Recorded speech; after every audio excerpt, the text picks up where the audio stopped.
Good afternoon, and thank you for joining us for today's webinar, Understanding the Premarket Validation and Verification of Health AI Predictions.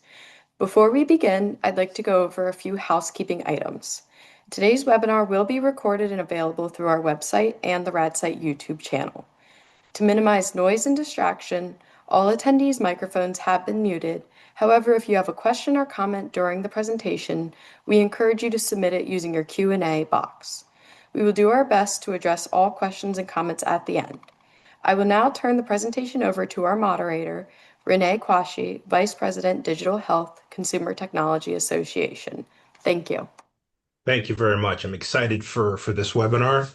We're going to be talking about standards, the importance of standards. We're also going to be talking about the Consumer Technologies Association standard on pre-market predictive AI, why that's important, why some of the provisions in that particular standard are important for the responsible adoption of AI going forward. We're also going to be talking about the real world importance of predictive accuracy on health systems for clinical and non-clinical users, patients, and all the stakeholders involved in our wonderful healthcare system. So I just want to sort of talk about how this is going to go. Each of the presenters is going to talk for about 8 to 10 minutes, accompanied by slides. And then at the end, time permitting, we will do a round of Q&A. But in the meantime, as you listen to the four presentations, if you have questions, please put them in the Q&A. We will sort them, and hopefully at the end, we will be able to get to them. So that's a quick overview of what we have. Here are our wonderful, wonderful presenters today. And I would like to have each of them sort of introduce themselves for 30 seconds before we actually get into the presentations. And I want to start with Pat. Just tell us a little bit about yourself. Thank you, Rene. Pat Baird, standards geek at a company called Philips. I'm sure that you have something Philips around your home.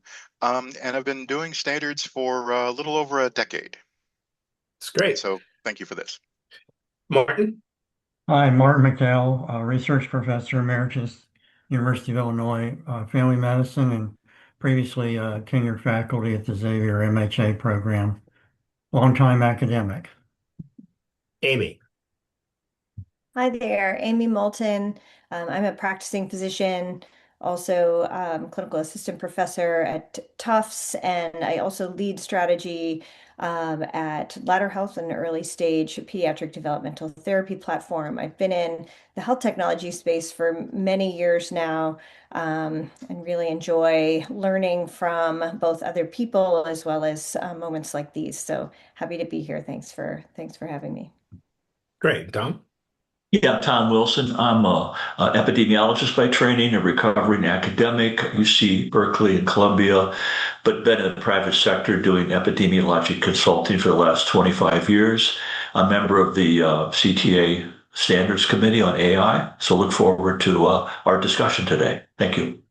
Great. So as you can see, we've got a very esteemed panel. And so if we go to the next slide, and so as we were preparing for this, I think one of the things we wanted to make sure that people understood is the importance and value of standards, why standards are having a moment, particularly with this new administration, particularly when we think about the discussions around AI in and outside of healthcare, and the important standards are going to play in an increasingly deregulatory environment. So we're going to turn it over to Pat, who's going to talk about standards, how they're developed, why they're important, and then we'll continue on with the other speakers. So Pat, why don't you educate us on the importance of standards?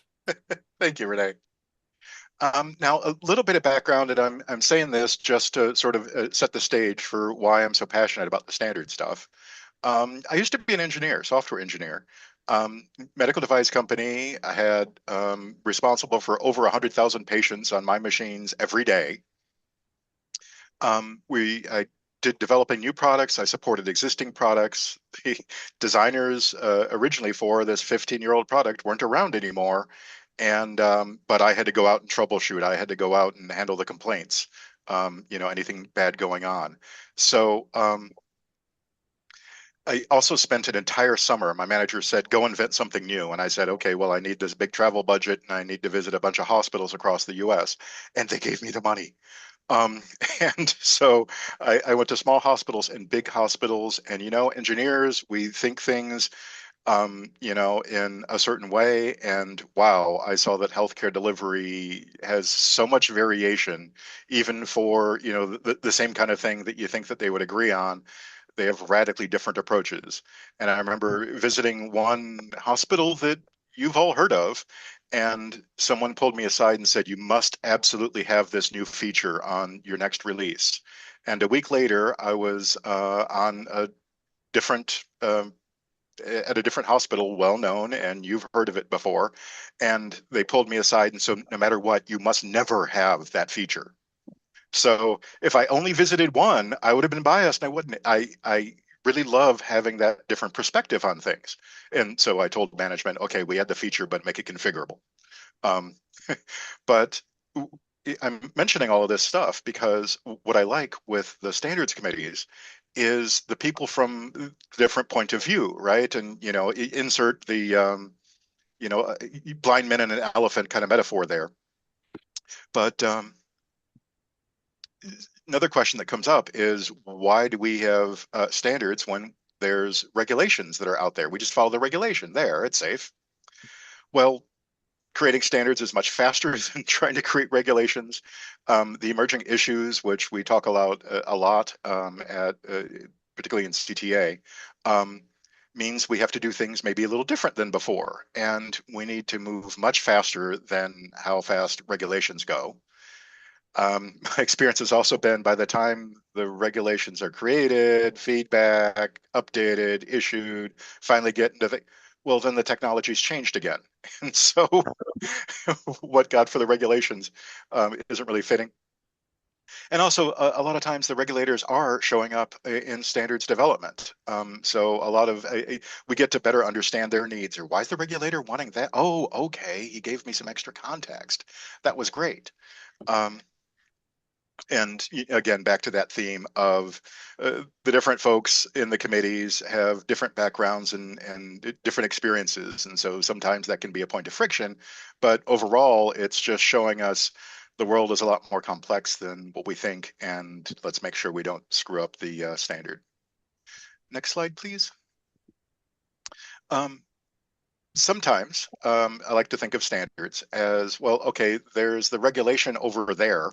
How are we going to do? Oh, okay, well, here's 30 pages suggesting a process that this is a way that we could take and satisfy the regulation. We don't have to follow the standard, but, sometimes that's going to be a whole lot easier.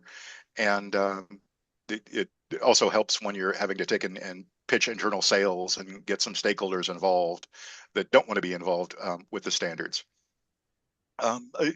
People on these committees usually have lots of experience, and I really like the fact that these people are in the real world, because I've talked to lawmakers in other countries. I won't tell you which continent, but you can probably guess.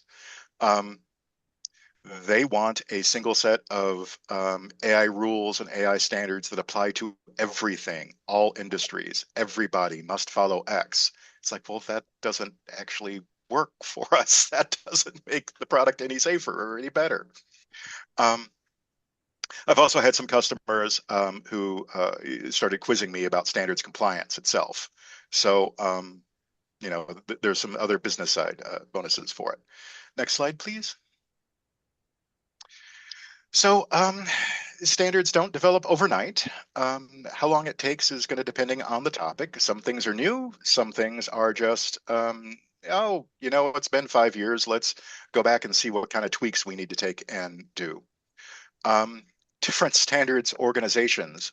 There are many of them throughout the world. Different efficiencies, different approaches for things. CTA, I like them very much because you get stuff done quick. I was on a non-CTA committee, and I'm not just saying because Rene's there. Not just.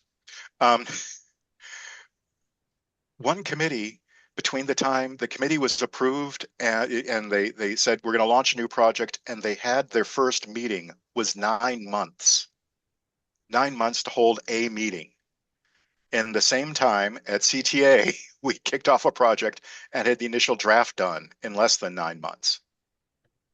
When we're talking about AI, it's moving so fast, we can't wait like that. That's silly. Also, last bullet, I'm not saying that everybody's rushing and we're just shoving whatever out the door. Just, people are thinking it's just, dang, those other people are so inefficient. Next, please. I also notice, and I also will take and play with some other standards that aren't directly related to the products, just to see what other people think good practices are. As my background as a software engineer, you want to reuse the code that exists. So I want to reuse the standard that somebody else wrote for a different purpose, but maybe I can tweak on some stuff.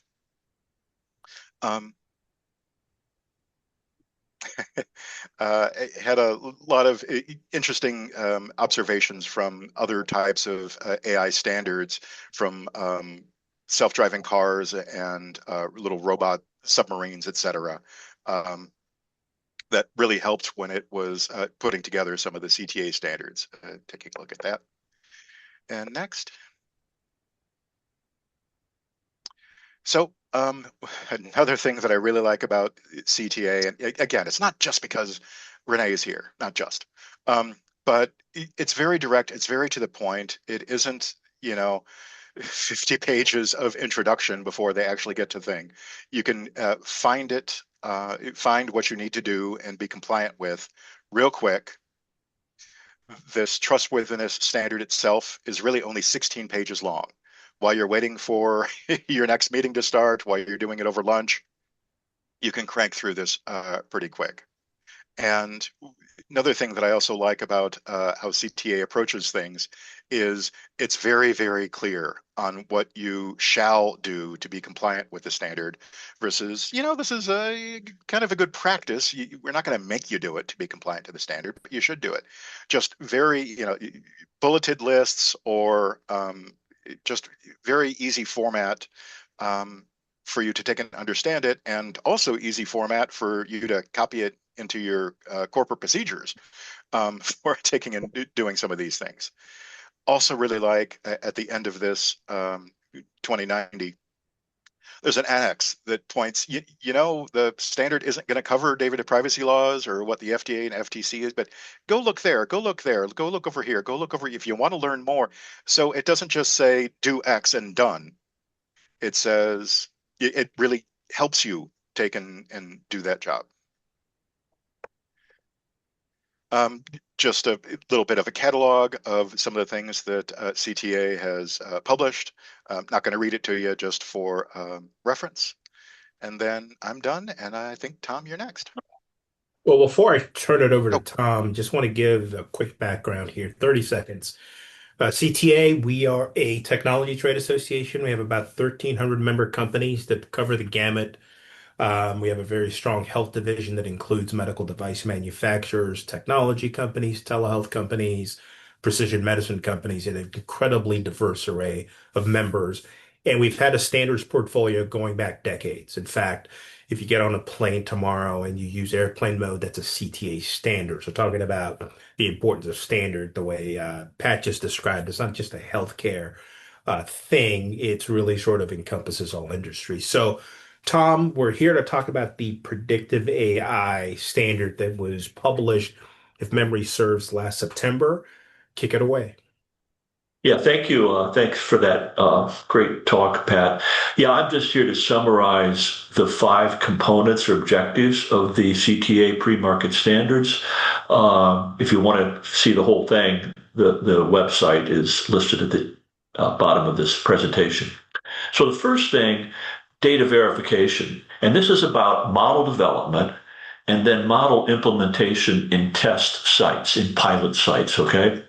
So in the data verification standard, it's requiring the demographics, characteristics of the data inputs and outputs in the test population and an initial validation population.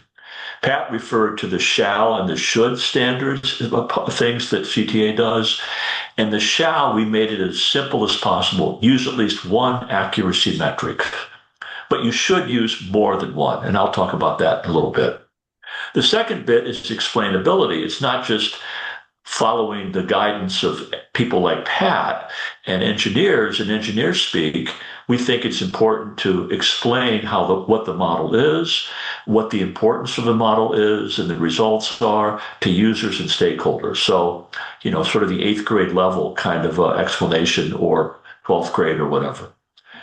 The third part is really about recalibrating the model. It's not saying that you should recalibrate it or under what conditions you should recalibrate, but you should plan in advance as to what kind of things might be important that change over time or in different places that may require a tweaking of the model or a retraining of the model.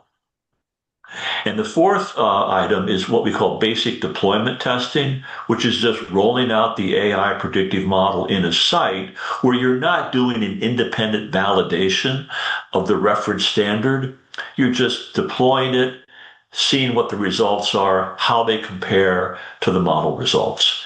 And the last one is full operational validation, which is at a test site where you actually have an independent reference standard, hopefully the same one that you used in the model. And then you can sort of validate how the model worked in relationship to a real world example. So those are the 5 examples. And now I want to talk about something that I think is the most important part of these AI predictive models, which is accuracy. And what I've seen, looking at the literature, looking at a bunch of press releases, there's all kinds of ways people define accuracy. So I'm just laying out a little table here of how we might want to think about this. I have the actual results, the actual truth at the top of this little 2x2 table. And to the left, I have the test results. So the test results are positive, let's say. And then you compare that to what actually happened. And if it's the same, that's called a true positive, okay? And I'm showing the other ones. You have true negatives, false positives, false negatives. But the true positives is really what people are interested in for the most part. So there's 2 ways. When people say, what's the rate of false positives? Well, it depends on what your denominator is, right? If your denominator is all the actual people that have the disease, that's one way of looking at it. That's the denominator of people with the disease. And that's the red text and the red highlight. But the other way, and I think the more important way from a real world standing, is the rate of true positives among all the people who tested positive, because that's your actionable moment. So the first one we call sensitivity. That's the true positives divided by the actual positives. And then the positive predictive value is the true positives divided by the sum. So I'm just laying that out, and that's just how CTA describes its stuff. Next slide. Now, what's really interesting, and this is where a lot of people misinterpret what's going on. You look at the sensitivity and the specificity of the test, and let's say it's really high. In this example, it's 90%. 90% sensitive, 90% specific, 90% accurate, right? Well, the only case where the positive value of an accuracy test is 90% is when the prevalence of the condition is 50% or more. And people often only talk about sensitivity and specificity. Area under the curve, for example, is derived from specificity and sensitivity.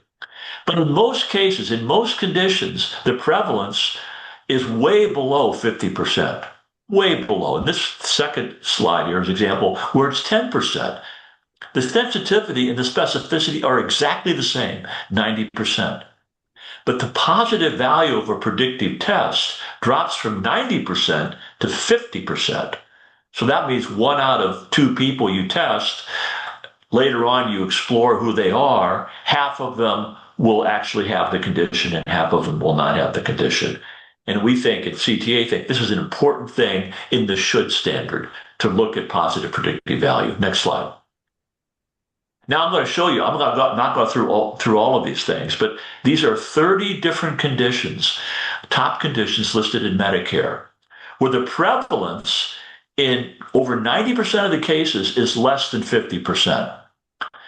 So you look at the bottom right of this, rheumatoid arthritis. The prevalence is 36%. The sensitivity is 90%. The specificity is 90%. But the positive value of a predictive test is 84%. But now you go down to these more rare diseases like glaucoma, which is the first one on the left, upper left. The prevalence is 1.1%. That means the positive predictive value, or the rate in the real world is 9%, which means out of 10 people that test positive, only one of them will actually be a true positive. So this is an important part of the transparency and explainability of these accuracy metrics. Next slide. So I think in the CTA standards, they really make a big point because they're ultimately talking to consumers, right?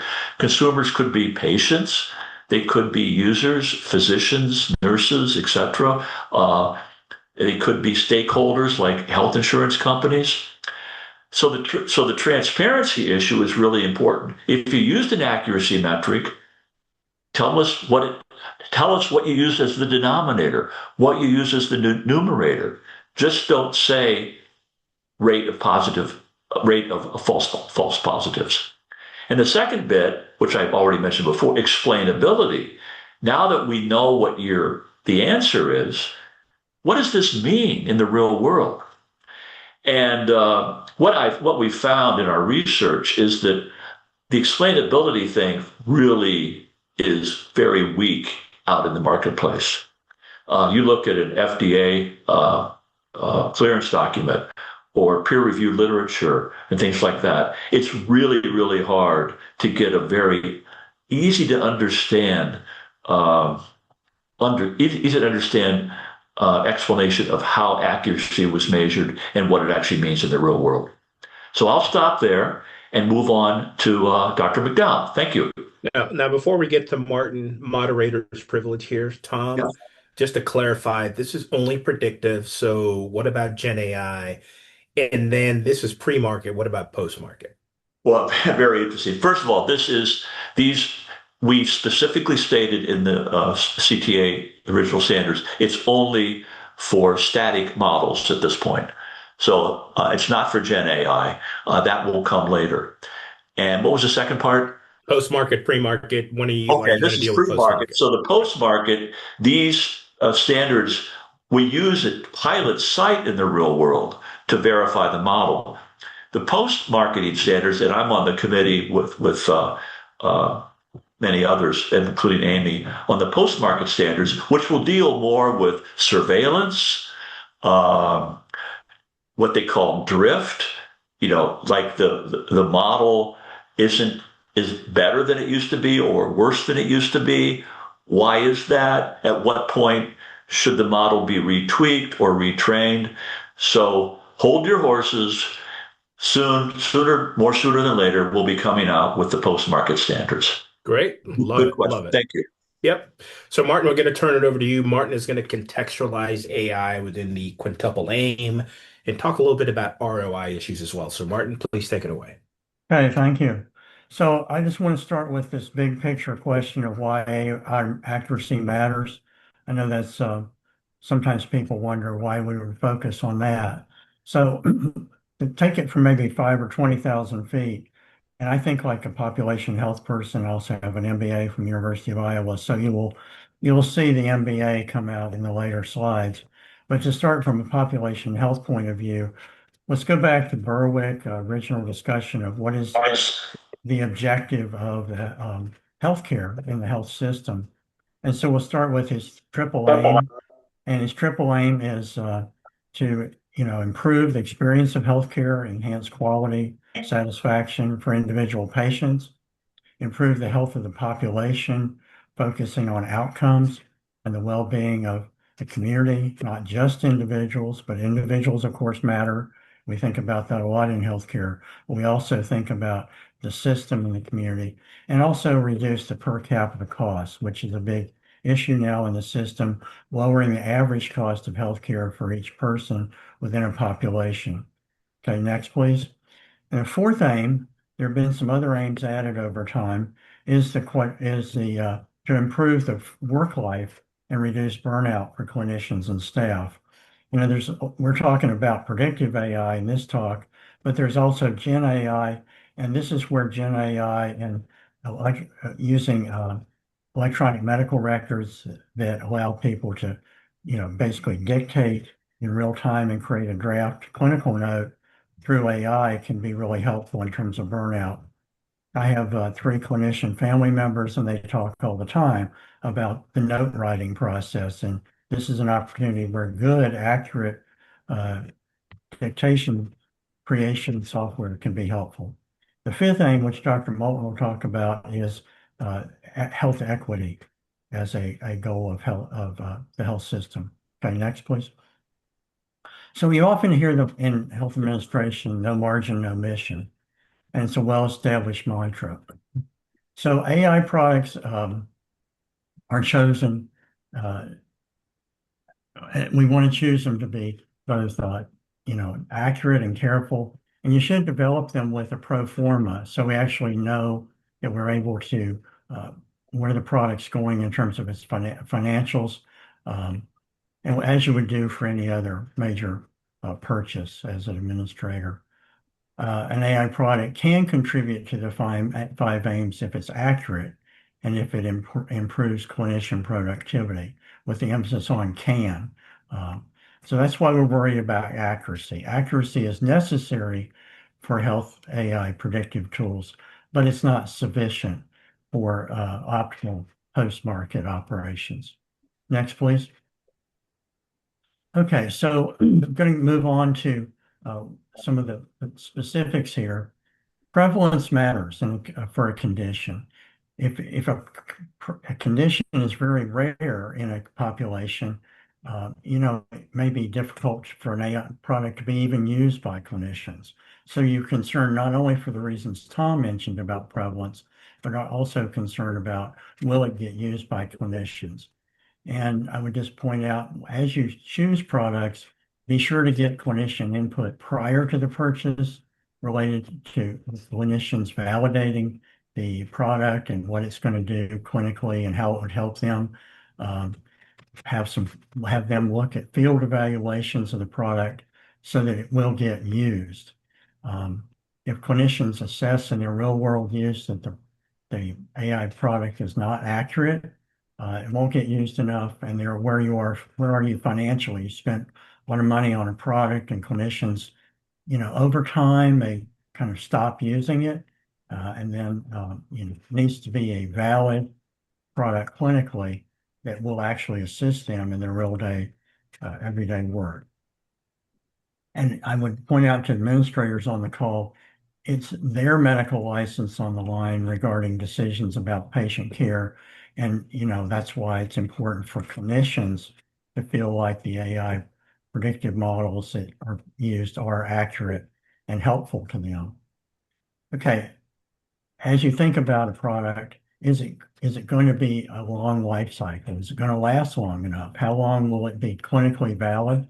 This is a rapidly changing world in terms of technology and biotechnology and also model development. There's an issue called AI drift, which can occur with models. So is this going to be valid over time as things go by? And think about that as you consider a product. And clinicians are certainly going to think about that issue. What is the basis for your assumptions about the AI product? Will it actually improve quality metrics and reduce cost of care? That, of course, matters as we move into a value-based healthcare reimbursement environment where we want there to be value added for any actual change in the healthcare system. So, for example, knowing that a patient's going to predict to be readmitted, is it really going to change anything done by your staff to reduce the readmission risk?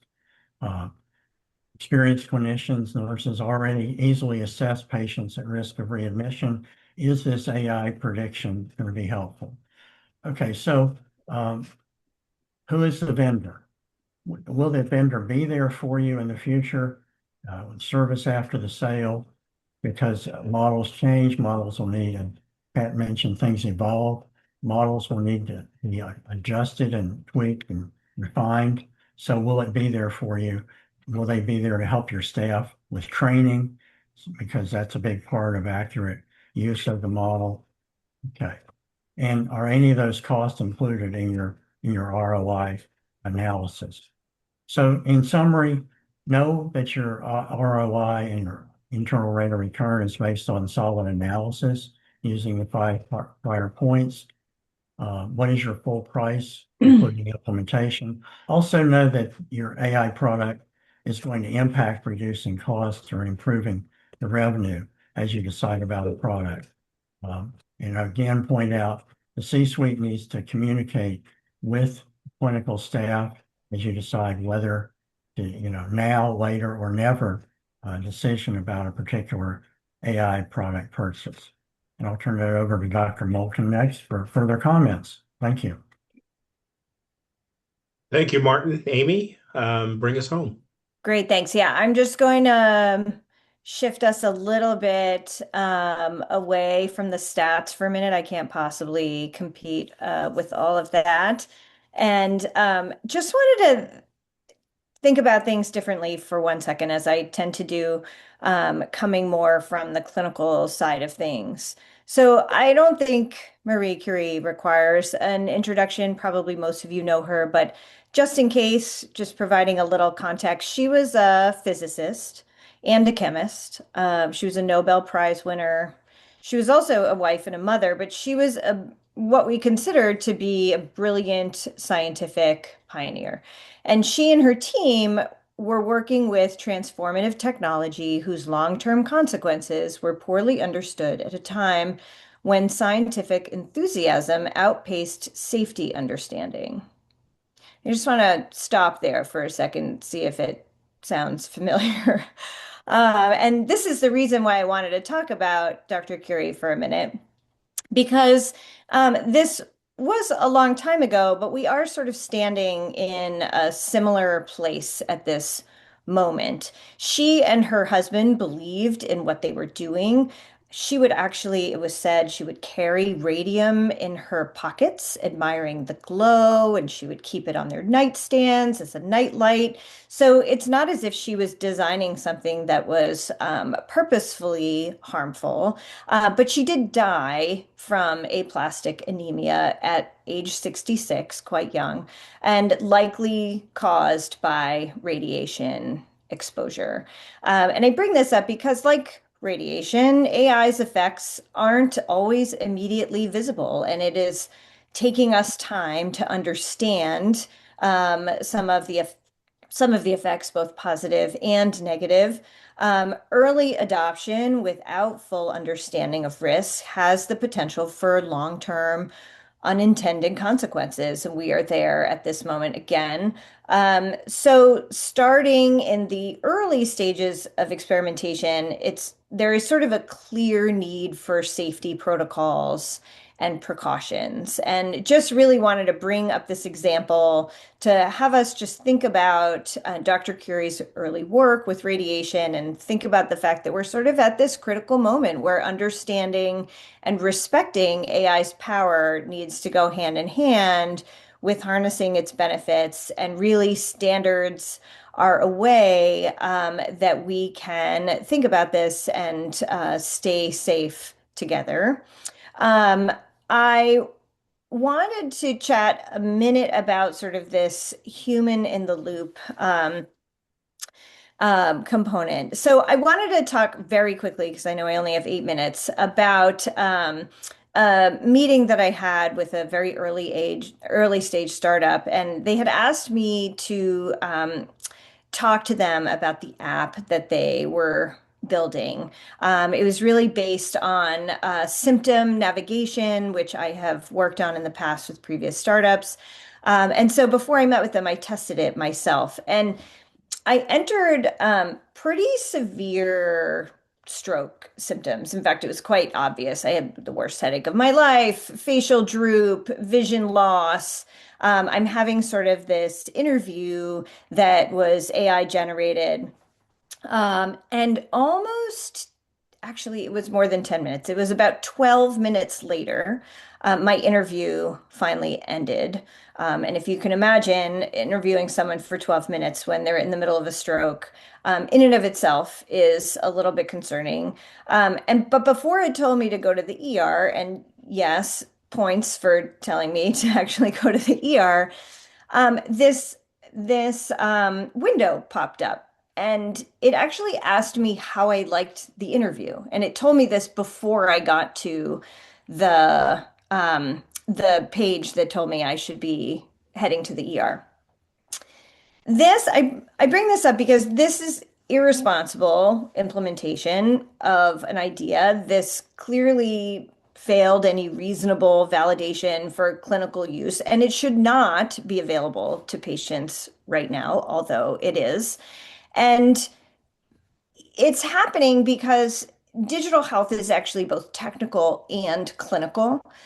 Companies often expect involved physicians to have AI literacy and experience, but medical experience is not necessarily required for the AI developers and the engineers. And I've actually heard it described by some of the engineers as the technical work being really a universal skill and medical knowledge isn't required. And I completely disagree with this. From my vantage point, it's kind of like driving really fast over a bridge overnight in the fog without any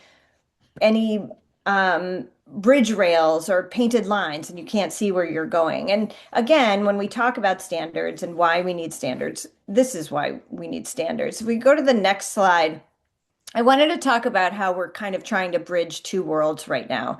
I think most of you know that the clinical side of things, healthcare is a high reliability environment. High reliability organizations have five core principles, and those are listed on the left side here, and I wanted them available for you all to see. But I also wanted to put them next to what my experience has been with tech culture, which is not a bad thing, but I wanted to put them together in the same view so that you could see some of the contrasting priorities there. Really, high reliability organizations have a preoccupation with failure, whereas tech organizations tend to have a high tolerance for failure. We're supposed to move fast and break things. That's somewhat the mentality. High reliability organizations have a reluctance to simplify. You need to accept complexity, expect that there will be some. Whereas on the tech side, things tend to be optimized for simplicity and streamlined. That is the goal. High reliability organizations have sensitivity to operations, understanding the current state before you make any changes, whereas the tech side tends to have more of a bias towards action, ship and iterate, continuous deployment. It's sort of a move fast as you can. High reliability organizations also have a deference to expertise, valuing the frontline knowledge and experience versus sort of this democratized innovation where engineers, like I described, can really build for any domain. And the last one, really a commitment to resilience, which is about anticipating problems and containing errors. We know on the tech side, it's about failing fast, recover, and sort of lean into the deployment and get things out. And so I bring this up because I studied anthropology and linguistics before I ended up in medicine. And I really think about this culture gap and how we can bridge it, and standards and things like the standards that we're talking about today are a really important part of that bridge.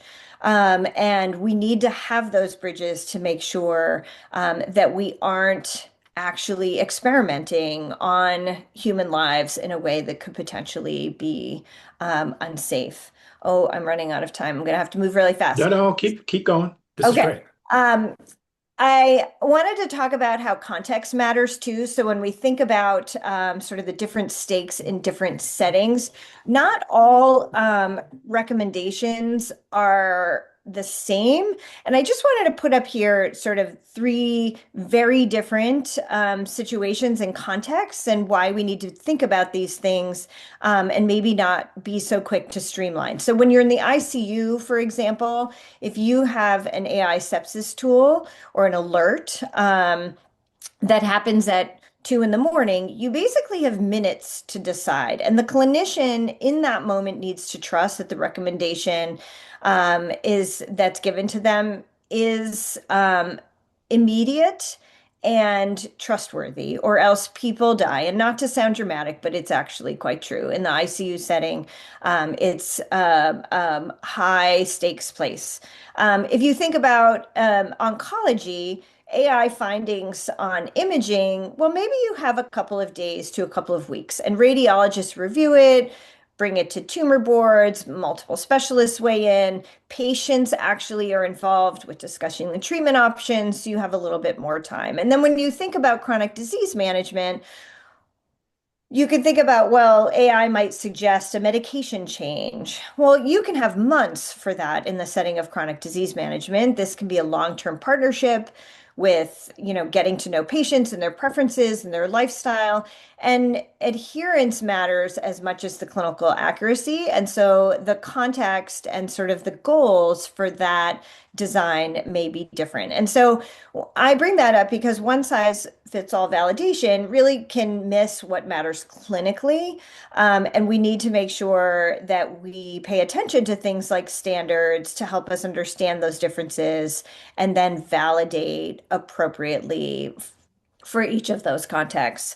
Finishing up really quickly on the next slide, I know Dr. McDowell covered the first of the four aims of the quadruple aim, and I wanted to just focus on the fifth one super fast here that was added on in 2021, which is about health equity, because AI has a unique potential to either reduce but also exacerbate health disparities. And standards are really what can help tip the balance and keep us where we need to be. So obviously, the first risk, AI can exacerbate disparities. Training data may not represent the diverse populations. I think we talk about this a lot now, and I'm glad that we do, but I yet to really see a lot of change in terms of how we're addressing it or sort of incorporating it into the decision making within the work that we're doing.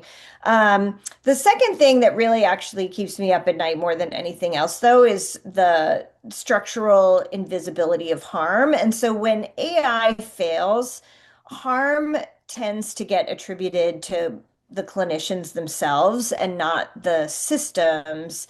Um, and vendor NDAs prevent disclosures. No one's really systematically tracking failures or understanding what is happening. And so I think we all need to kind of collectively agree that the absence of documented AI harm in the work that we're doing even today is not evidence of safety. And standards are again sort of another piece that helps us with creating that visibility. And then the last thing I just wanted to mention is that families and patients must also be in the loop, not just providers and not just administrators.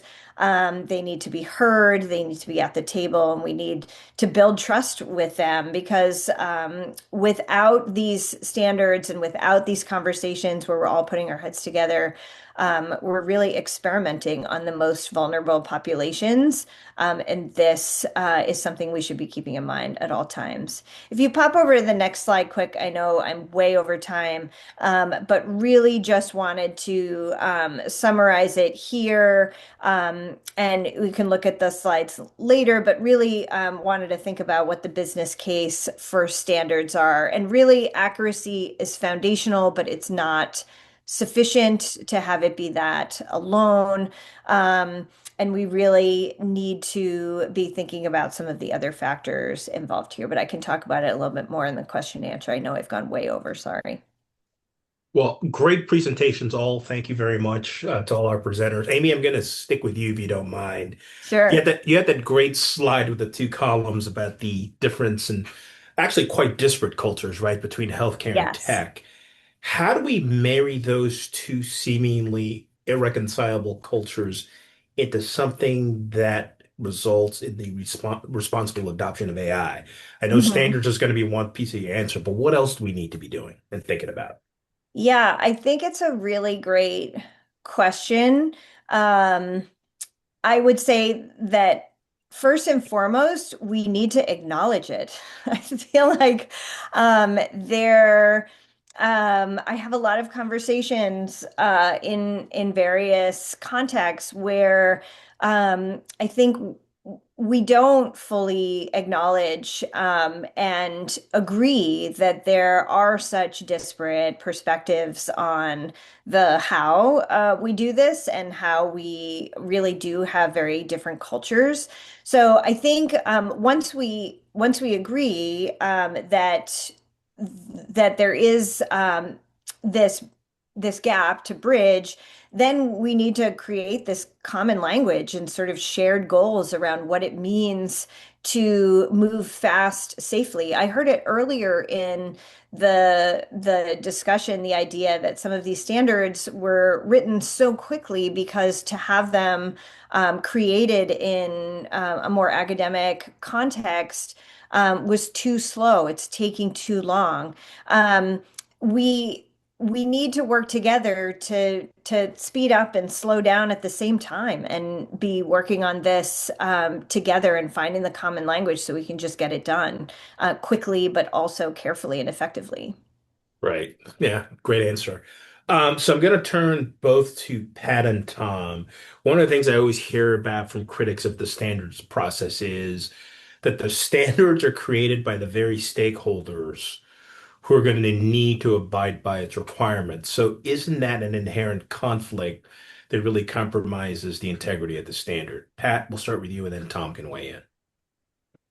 Um, I can completely understand the logic behind that, but one thing I think, particularly when it comes to healthcare, is that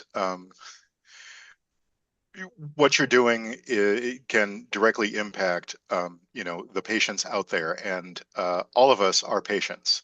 And I certainly had a moment of learning when I visited my mother in a hospital and she was connected to one of my devices that I was working on. So absolutely care about standards and good quality for that kind of thing. Some people might try to cut corners, but committees are good at putting you back in place. And yeah, anyway. Tom? Yeah, yeah. Sitting on the CTA committee, there are different perspectives, different needs, different biases, which I embrace. I think this is the normal way things are done. But we discuss, like I'm interested in, I think accuracy. I'm parroting Amy and Martin is absolutely necessary, but not sufficient for deployment of these devices. So my bias is to be as act to say what accuracy method you're using and disclose the answer. That is a bias. That is maybe a conflict of interest, but I think it's an important ethic, moral that I have, and I think Amy would probably agree with me. Uh, and I think the best committees I've been on in my career have these balanced perspectives. And what I've seen when I've worked for big corporations, and just one example, we worked on a big AI data project, and 99% of the funding went to the engineers, basically. And they brought me in to ask, well, how can this be used? Give us your perspective on the user perspective, because they were going to sell it to users, people just like me. I gave them my perspective, and the solution was, we'll worry about that later. You know, we've got all these deadlines, we've got these budgets, we have our investors. There are rules and regulations we have to follow. And what you just mentioned is all the stuff that Amy talks about. I was just getting into that. It's going to slow us down.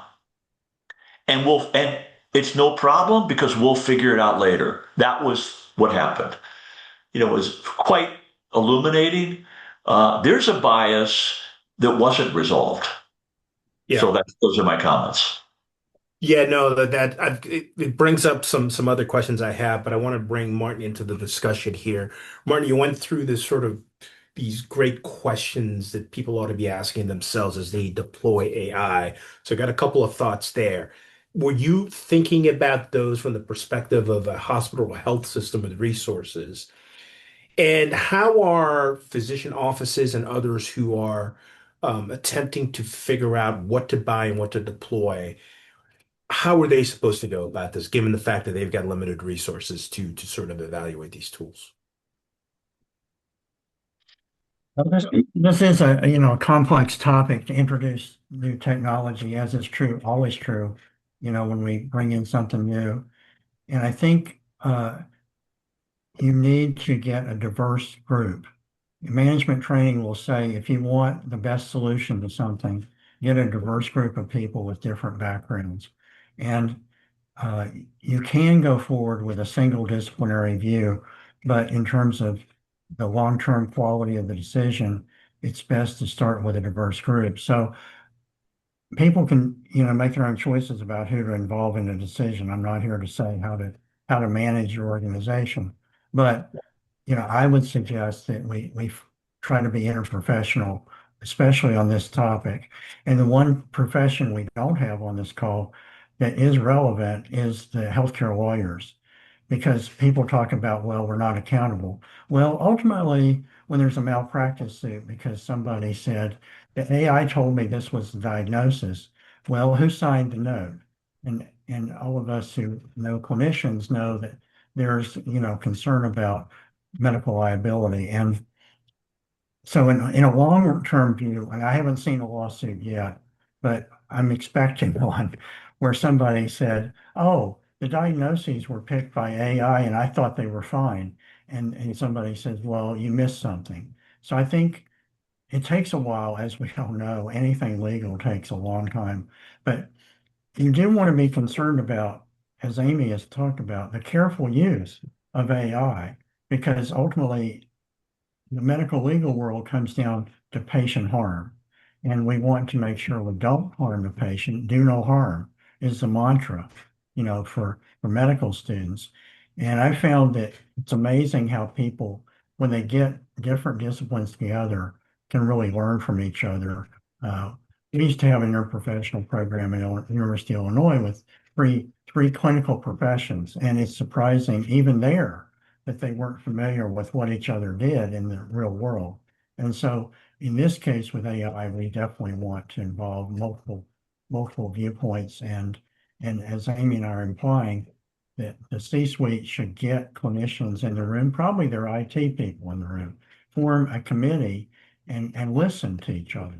It's my thought. Right.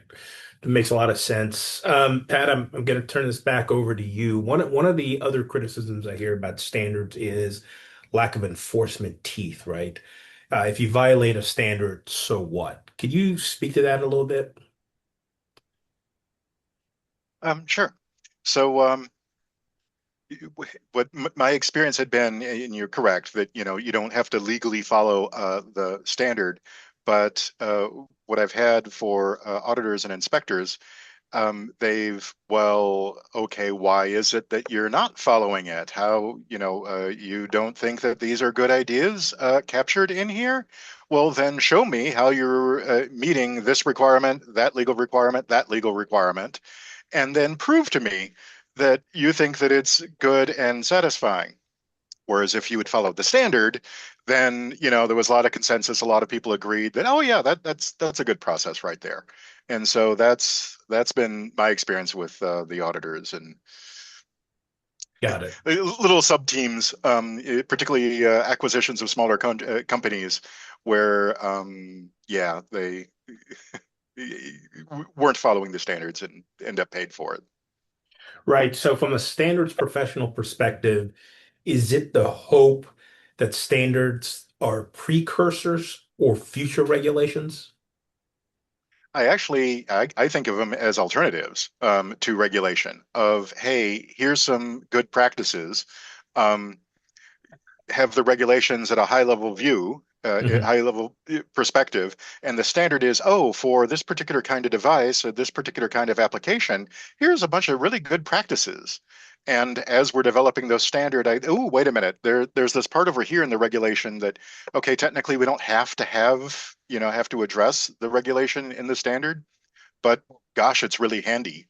And have a lot of, it's also nice to have discussion with people with a different perspective saying, oh, that's how you interpreted that regulation. Oh, I hadn't thought about it that way. I was thinking about it this way. Got it. Got it. Now we've got about 5 minutes left, so I want to sort of broaden this out a little bit because you guys have been great with all the details. But as all of you think about the future of AI in healthcare, are you bullish, bearish? What are some of the things that you're excited about with the adoption of AI in healthcare, and what are some of the things that give you pause? And if we could just do 1 minute each, and I'll start with Amy, then we'll move down the line. Ooh, I don't have very much time to think about that. Um, I think that I am optimistic about our ability to leverage artificial intelligence in a way that improves healthcare delivery. That ultimately, to me, is the goal of innovation in this space, is to make um, the entire experience better. And on behalf of the aims that were sort of described, it can be better for patients, for providers, for the health system itself. And I believe that we have opportunity to do that. I'm also quite guarded given my experience and what I have seen in terms of some of our real need to align on certain aspects of innovation in this space and in the healthcare space in particular.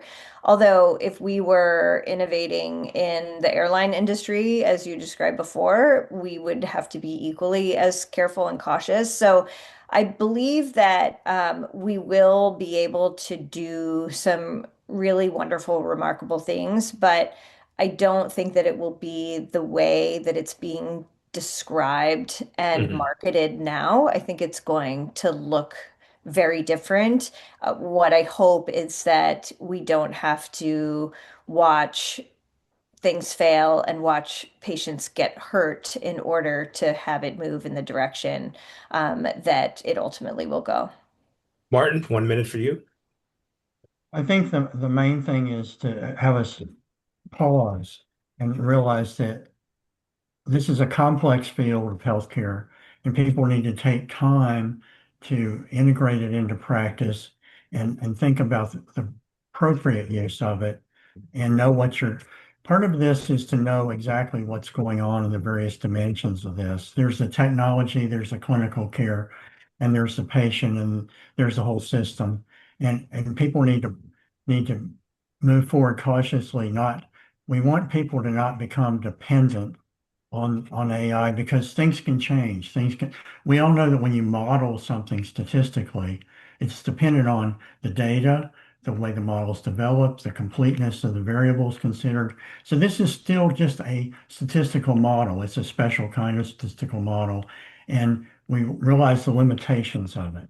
And that's where the human comes in because you can leave out something that in an odd case that you weren't expecting is important to the patient and so forth. So we want to move cautiously, but move forward. And I'm optimistic we can. It's just we don't want to have an overconfidence in the decisions from it because there's this issue in clinical practice that's being discussed called de-skilling, where people look at things and they lose because they're becoming too much dependent on the AI. There's concern that people will lose the skills. So we Yeah. want to have a balance in terms of the use of AI and retaining the human in the loop to make the final judgment because, as I've said, they're legally responsible for the decision. Given time, Tom, you're going to be the last No, one. okay, yeah, I have Amy was an anthropologist before medical training. I was a historian, right? And I always was fascinated with the Industrial Revolution and the role of the steam engine. And back as a young guy, I was impressed with the steam engine, how it worked, how pressure, I mean, it was magnificent. But I realized as I got, all it did is turn forever. It just turns. So the value of it is what it's connected to, right? A steamboat, a pump, a railroad, whatever. And when you do that, things blow up, right? Things get harmed. Things also proceed in a very positive way. And if you look at the mid 18th century in England, there was a huge bubble of investment in railroad stuff, and it all collapsed. So I think we're in a position where we have to move a little more carefully. I think we have to, like with my example with building this data machine, somebody said, you're building the data machine like an airplane without ever consulting with the pilots. So I think one of the key things that has to be done to make this incredible invention go forward is make sure you're talking to the potential pilots and the passengers as you move forward with development. What a great way to end. Thank you to all the speakers and all the participants, and hopefully we'll see you around for the next webinar. Thank you. Thank you. Thank you. RadSite would like to thank our moderator, Rene Quashie, and our panelists, Pat Baird, Dr. Martin McDowell, Dr. Amy Moulton, and Dr. Thomas Wilson. Just a reminder that today's webinar has been recorded. Please visit our webinar page on RadSite's website at www.radsitequality.com or our YouTube channel for this webinar recording and past webinar recordings. If you would like to learn more information about RadSite's accreditation programs, contact us at info@radsitequality.com. Thank you for joining us today, and we look forward to seeing you again at future webinars.